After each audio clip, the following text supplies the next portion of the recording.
ओम नमो भगवते वासुदेवाय।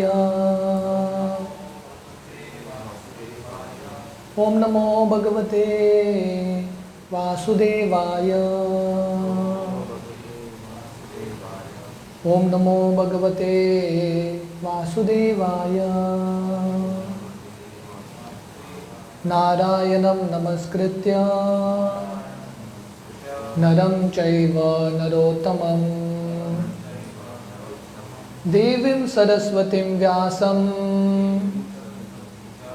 ततो जायमुदीरये। नष्टप्रायेषु अभद्रेषु नित्यं भागवत सेवया भगवती उत्तमश्लोके भक्तिर्भवति नैष्टिकी। कृष्णाय वासुदेवाय देवकी नंदनाय च नंदगोपकुमाराय गोविंदाय नमो नमः। नमो पंकजनाभाय नमो पंकजमालिने नमो पंकजनेत्राय नमस्ते पंकजांग्रये। हरे कृष्णा।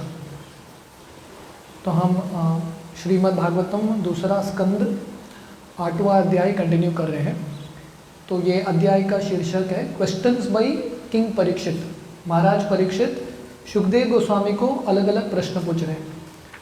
टेक्स्ट 13।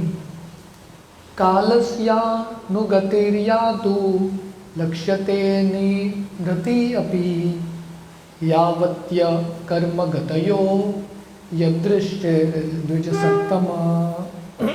वर्ड कालस्य ऑफ इटर्नल टाइम, अनुगति बिगिनिंग, या तु एज दे वर, लक्ष्यते एक्सपीरियंस्ड, अन्वी स्मॉल, बृहति ग्रेट, अपि even, यावत्य as long as, कर्मगतय in terms of the work performed, yadrishi as it may, dvijasattama, O purest of the brahmanas.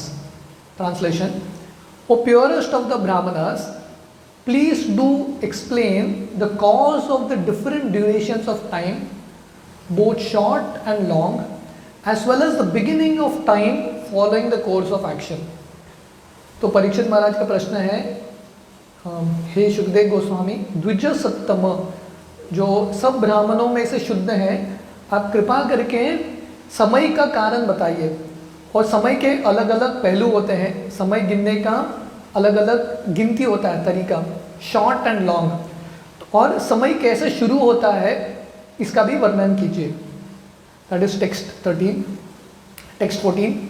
यस्मिन् कर्म समावायो यथा येनो प्रगृह्यते गुणानां गुणिनां चैव परिणाम अभिप्सताम्। वर्ड टू वर्ड, यस्मिन्, in which, karma actions, samavaya accumulation, yata as far as, yena by which, upagrihyate takes over, gunanam of the different modes of material nature, guninam of the living beings, cha also, eva certainly, parinamam resultant, abhipshatam of the desires. Translation: Then again, kindly describe how the proportionate accumulation of the reactions resulting from the different modes of material nature act upon the desiring living beings, promoting or degrading him among the different species of life, beginning from the demigods down to the most insignificant creatures.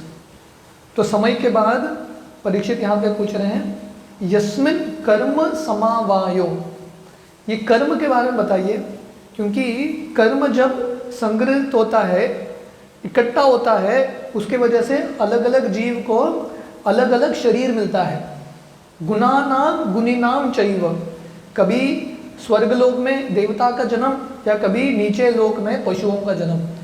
तो ये कर्म का जो अलग अलग cycle है ये कैसे चलता है और कैसे निर्भर होता है कि किसी का प्रमोशन होने वाला है और किसी का डिग्रेडेशन होने वाला है अलग अलग योनि में। Purport, the actions and reactions of all words in the material modes of nature, so either in the minute form or in the gigantic form are accumulated, and thus the result of such accumulated actions and reactions of karma or work become manifested in the same proportion। तो जब हम जिंदगी बिताते हैं अलग अलग कर्म करते हैं, कभी अच्छे कर्म कभी बुरे कर्म, तो इसका सम टोटल, जैसे मैथ्स में होता है ना गिनती प्लस माइनस, तो इसका सम टोटल उसके वजह से व्यक्ति को एक रिएक्शन मिलता है, उसको एक शरीर मिलता है। How such actions and reactions take place, what the different procedures are, and in what proportion they act are all subject matter of Maharaj Parikshit inquiry from the great brahmin Shukdev Goswami. तो परीक्षित महाराज बहुत डिटेल में जानना चाहते हैं कौन से कर्म का कौन सा फल मिलता है, कितना कर्म इकट्ठा होने के बाद वो जन्म मिलता है, कभी ऊंचे योनि में कभी नीचे योनि में। तो ये सब विषय मुझे ध्यान से सुनना है, मुझे ये सब विषयों को समझना है, इसलिए परीक्षित महाराज शुकदेव गोस्वामी से प्रश्न पूछ रहे हैं। Life in the higher planets known as the abodes of the denizens of heaven is not obtained by the strength of spacecraft as is now being contemplated by the inexperienced scientists, but by works done by the mode of goodness। तो प्रभुपाद यहाँ पे बता रहे हैं कि ऊंचे जो लोक है उसमें जन्म, देवताओं का जो जन्म है वो सिर्फ वैज्ञानिक माध्यम से, अलग अलग विमानों के माध्यम से वहाँ जा नहीं सकते। सत्वगुण में आके जो अच्छे कर्म है वो जो करेगा उसको ही प्राप्ति मिलेगा। Even on the very planet where we are living now there are restrictions upon the entrance of foreigners into a country where the citizens are more prosperous। तो प्रभुपाद बता रहे हैं यहाँ पे भी अगर किसी को अमेरिका या यूरोप जाना है तो उसको पहले वीज़ा मिलने से पहले उसका बैंक अकाउंट का डिटेल्स दिखाना पड़ता है।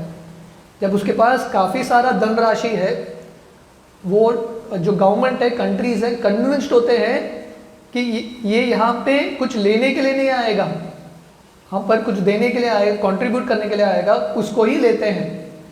For example, the American government has many restrictions for the entrance of foreigners from less prosperous countries. इसको बोलते हैं थर्ड वर्ल्ड कंट्रीज, जो अफ्रीका है, काफ़ी एशिया के भाग हैं। अमेरिका में प्रवेश करने से पहले उनका बहुत चेकिंग होता है। सो सिमिलरली क्यों ऐसा क्यों है? The reason is that Americans do not wish to share their prosperity with any foreigner who is not qualified himself as a citizen of America. क्योंकि उनके पास बहुत सारा ऐश्वर्य है, किसी को एंट्री नहीं देते, बहुत रिस्ट्रिक्ट करते हैं there entry. Similarly the same mentality is prevailing in every other planet where there are more intelligent living beings residing। तो ये जो मेंटालिटी है हर एक लोक में है, क्योंकि अमेरिका से कहीं ज़्यादा श्रेष्ठ और ऐश्वर्य स्वर्ग लोक में है, तो वहाँ पे भी हर किसी को एंट्री नहीं मिलेगा। जैसे किसी का देहांत होता है ना, न्यूज़पेपर में आता है कंडोलेंस, स्वर्ग की प्राप्ति, ऐसा किसी का भी मृत्यु होके स्वर्ग की प्राप्ति नहीं होता। स्वर्ग की प्राप्ति करने के लिए पुण्य कार्य करना पड़ता है।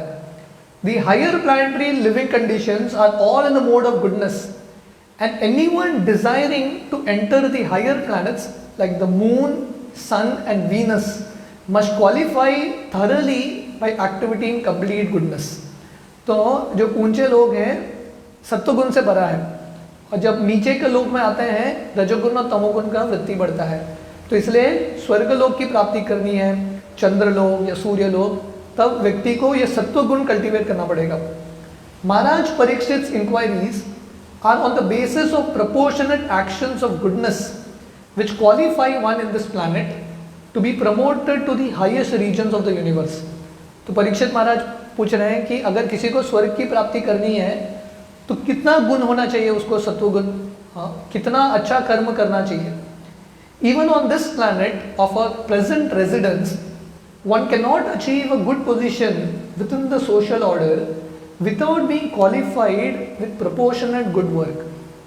तो प्रभुपाद देखिए ये बहुत गंभीर विषयों को बहुत सरल भाषा में समझा रहे हैं.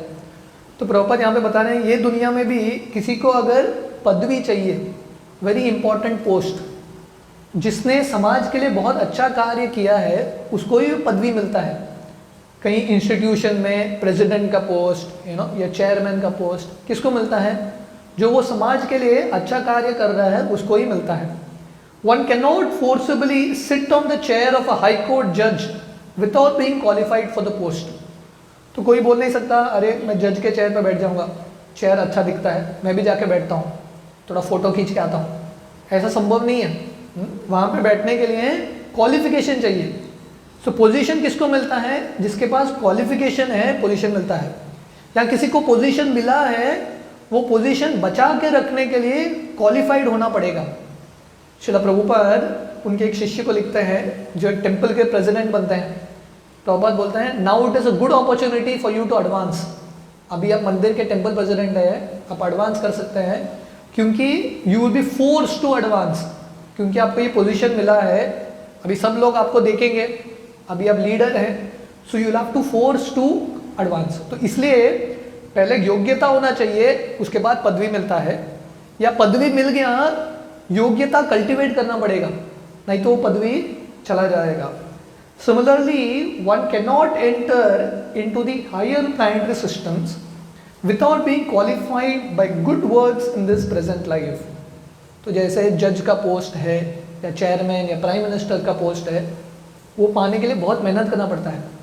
जनरली जो पॉलिटिक्स में उतरते हैं, बहुत साल समाज सेवा करने के बाद उनको धीरे धीरे प्रगति होता है. सिमिलरली स्वर्गलोक में जाना है तो सत्व गुण कल्टिवेट करना इंपॉर्टेंट है. Persons addicted to the habits of passion and ignorance have no chance of entering the higher planetary systems simply by an electronic mechanism. तो सिर्फ विमान बना के, अलग अलग सैटेलाइट्स बना के, स्पेसक्राफ्ट बना के व्यक्ति ऊंचे लोकों में प्रवेश नहीं कर सकता. उसको सत्व गुण कल्टीवेट करना पड़ेगा. According to the statement of Bhagavad Gita 9.25, persons trying to qualify themselves for promotion to the higher heavenly planets can go there. Similarly, persons trying for the Pitralokas can go there. Similarly, persons trying to improve the conditions on this earth can also do that. And persons who are engaged in going back home, back to Godhead, can achieve that result.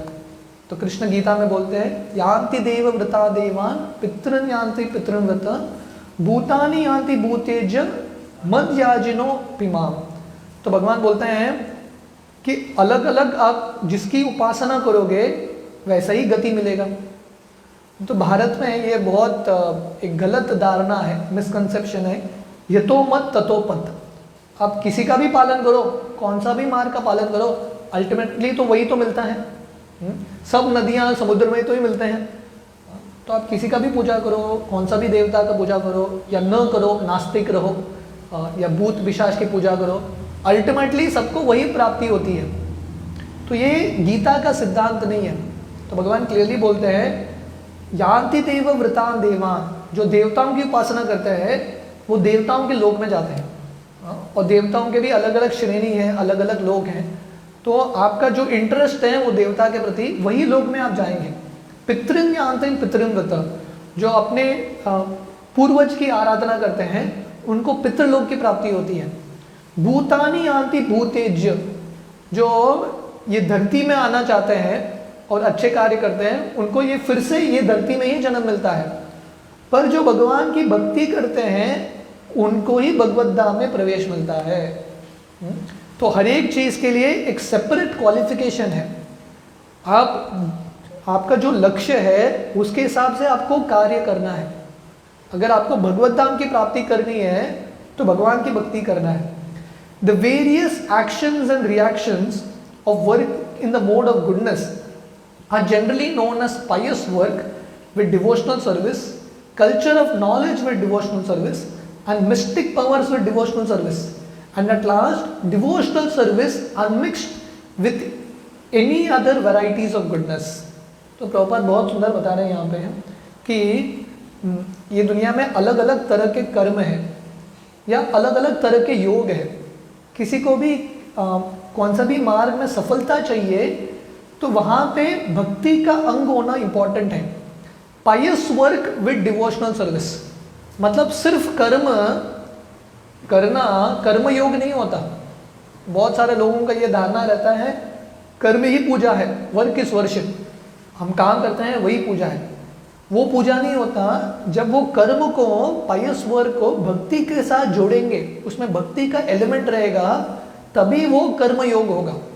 वैसे ही culture of knowledge with devotional service, जब ज्ञान के साथ, अगर किसी को ज्ञान योग में रुचि है पर उसके साथ साथ उसको थोड़ा भक्ति भी करना पड़ेगा, नहीं तो ज्ञान योग में भी उसको सफलता नहीं मिलेगा। He will not gate perfection. And mistake powers with devotional service, कोई योग मार्ग का पालन कर रहा है, अष्टांग योग मार्ग का, उसको भी सफलता प्राप्त करने के लिए भक्ति का एलिमेंट होना इंपॉर्टेंट है। पर जो भगवान के भक्त हैं वो क्या करते हैं, सिर्फ भक्ति करते हैं, devotional service unmixed with any other varieties of goodness. इसको बोलते हैं अनन्य भक्ति या शुद्ध भक्ति, और कुछ मिश्रण नहीं। अन्याभिलाषिता शून्यम ज्ञान कर्मादि अनावृतम अनुकूलेन कृष्णानुशीलनम भक्तिरुत्तमम।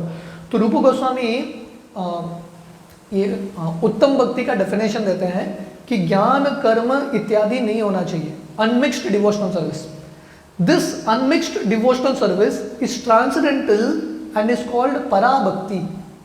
तो बाकी जो चीज़ है, अगर कोई कर्म योग कर रहा है, ज्ञान योग कर रहा है या ध्यान योग कर रहा है, इसमें भक्ति का एलिमेंट है पर मिक्सचर है, इसलिए इसको प्योर डिवोशनल सर्विस नहीं बोलते, सिर्फ अनमिक्स्ड डिवोशनल सर्विस। इसलिए श्रील प्रभुपाद जब अमेरिका में जा रहे थे, उन्होंने एक बिलबोर्ड देखा, कंपनी था जो स्टील बनाता था, तो उसमें लिखा था अनअलॉयड स्टील। अनअलॉयड स्टील का मतलब क्या है? अलॉय का मतलब है मिक्सचर, अलग अलग धातुओं का mixture.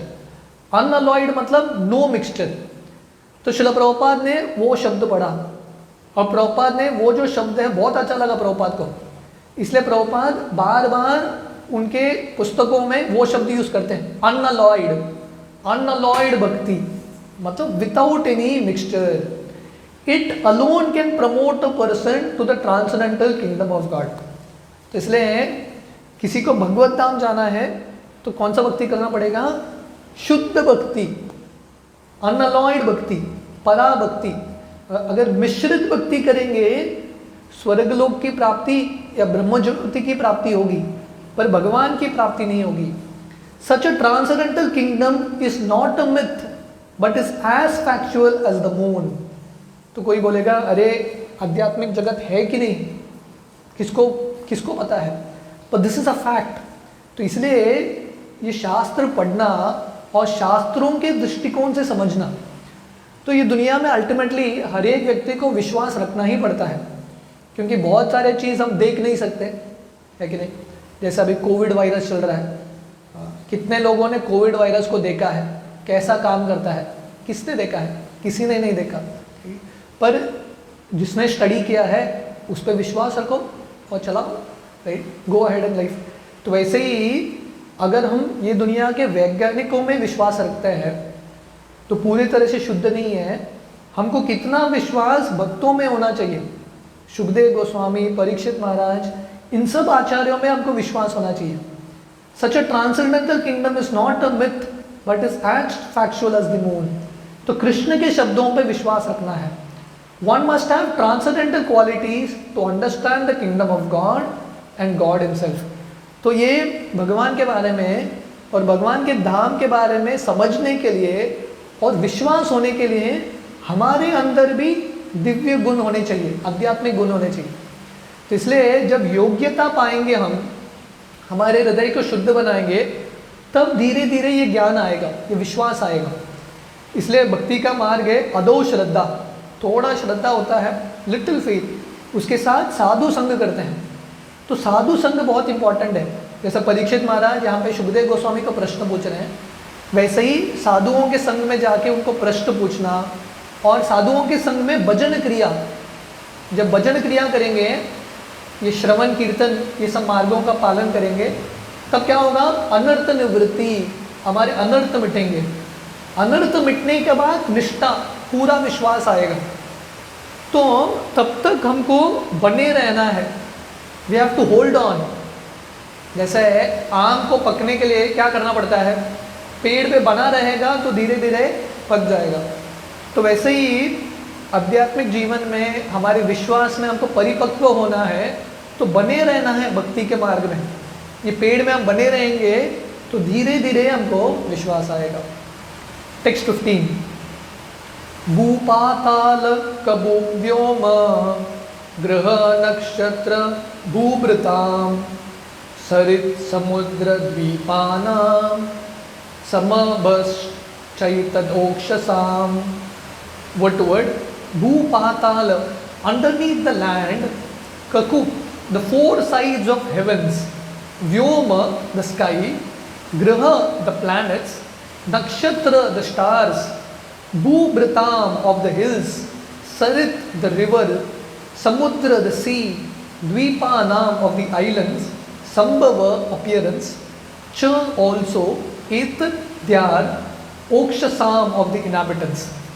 Translation: O best of the Brahmanas, please also describe how the creation of the globes throughout the universe, the four directions of the heavens, the sky, the planets, the stars, the mountains, the rivers, the seas and the islands, as well as their different kinds of inhabitants takes place.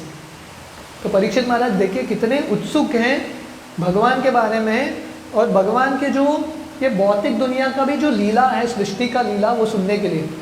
तो इसलिए जो भक्त हैं भगवान के संबंध में जो भी चीज़ है सुनने के लिए उत्सुक हैं। तो परीक्षित महाराज सुखदेव गोस्वामी को पूछ रहे हैं, ये भूपाताल कबु व्योम, ये जो ब्रह्मांड है, अलग अलग लोकों की रचना कैसी होती है, स्वर्गलोक की रचना कैसी होती है, आकाश की रचना, ग्रहों की रचना, जो पर्वत हैं, नदियां हैं, समुद्र हैं, द्वीप हैं, इन सब की रचना कैसी होती है, और इसमें निवास करते हुए अलग अलग जो जीव हैं, इनहैबिटेंट्स हैं, उनका निर्माण कैसा होता है, इसका वर्णन कीजिए। Purport: the inhabitants of different varieties of land. तो ये दुनिया में अलग अलग लोग हैं, और अलग अलग लोग में अलग अलग जीव रहते हैं, मतलब अलग अलग शरीर में रहते हैं, और सबका शरीर अलग अलग है। सो इक्वालिटी, आत्मा के दृष्टिकोण से सब इक्वल है, सम है, पर शरीर सबका अलग है। क्योंकि हवा पे जीने के लिए अलग शरीर चाहिए, नदी पे जीने के लिए अलग शरीर चाहिए, ये धरती पे जीने के लिए, स्वर्गलोक में जीने के लिए, चंद्रलोक, सूर्यलोक, अलग अलग शरीर होता है। The inhabitants of the land are different from the inhabitants of the water or the sky, and similarly the inhabitants of different planets and the stars in the sky are also different from one another. देखिए भगवान के सृष्टि में कितना विभिन्नता है, there is so much difference, variety है भगवान की क्रिएशन में। क्योंकि आज जैसे मैं बता रहा था, आसमान में जीने के लिए अलग शरीर लगता है, पानी में जीने के लिए अलग शरीर, सूर्यलोक, चंद्रलोक में अलग अलग शरीर लगता है। By the laws of the Lord, no place is vacant, but the creatures of one particular place are different from those of other places. तो कृष्ण गीता में बोलते हैं सर्वगत, भगवान जब आत्मा का वर्णन कर रहे हैं अलग अलग गुणों का, उसका क्या वर्णन करते हैं? सर्वगत। सर्वगत का मतलब है सब जगह है। जैसे बहुत बार आप बुक डिस्ट्रीब्यूशन करने के लिए जाओ, एक रिमोट गांव में जाओ, वहाँ पे भी लोग दिखेंगे, पहाड़ के ऊपर भी लोग रहते हैं, हर जगह कोई ना कोई है। इसलिए हर एक लोक में भी जीव हैं। तो साइंटिस्ट बोलेंगे अरे चंद्रलोक हम जाके हैं, वहाँ पे कोई है ही नहीं, पर शास्त्र बताते हैं there is no place that is vacant, जीवात्मा सब जगह है। Even in human society, the inhabitants of the jungles or the deserts are different from those of cities and villages. तो अलग अलग लोगों का छोड़ो, ये दुनिया में भी आप देखोगे कि अलग अलग जगह पे लोगों का शरीर का जैसे बना है वो अलग है, फीचर्स अलग है, सब कुछ अलग होता है। भारत में भी आप स्टडी करोगे, दक्षिण भारत से उत्तर Bharat, so many things keep changing.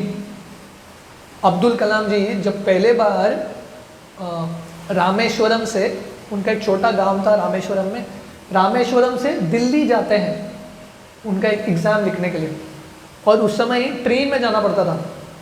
Rameswaram पूरा दक्षिण भारत का टिप है और दिल्ली उत्तर भारत। इमेजिन करो वो ट्रेन में प्रवास कर रहे हैं, इतना बड़ा डिस्टेंस। तो अब्दुल कलाम जी उनके पुस्तक में लिखते हैं हर 6 घंटे 12 घंटा में पूरा संस्कृति चेंज होता है भारत का, एवरीथिंग चेंजेस। भाषा चेंज होता है, वेशभूषा चेंज होता है, लोग जैसे दिखते हैं वो भी चेंज होता है। और आप अलग अलग जगह पे जाओगे, आप नेपाल पे जाओगे, उन लोगों का शरीर कहीं it's made in a different way. China में अलग है, अमेरिका में अलग है, नॉर्थ पोल साउथ पोल अलग अलग है। तो ये दुनिया में भी अलग अलग लोगों का अलग अलग शरीर होता है। They are so made according to different qualities of the modes of nature. तो अपने गुण के अनुसार, अपने कर्म के अनुसार अलग शरीर मिलता है। तो ये सब परीक्षित महाराज जानना चाहते हैं कि किसी को ये शरीर, किसी को ये शरीर ऐसा कैसा मिलता है, इसके पीछे क्या सोच है भगवान का। सच adjustment by the laws of nature is not blind. तो ये दुनिया में कुछ भी चीज एक्सीडेंट से नहीं होता। There is no accident in the laws of God. Blind नहीं होता, किसी को भी कौन सा भी कर्म मिल गया नहीं, जिसको जो मिलना चाहिए वही मिलता है। There is a great plan behind the arrangement.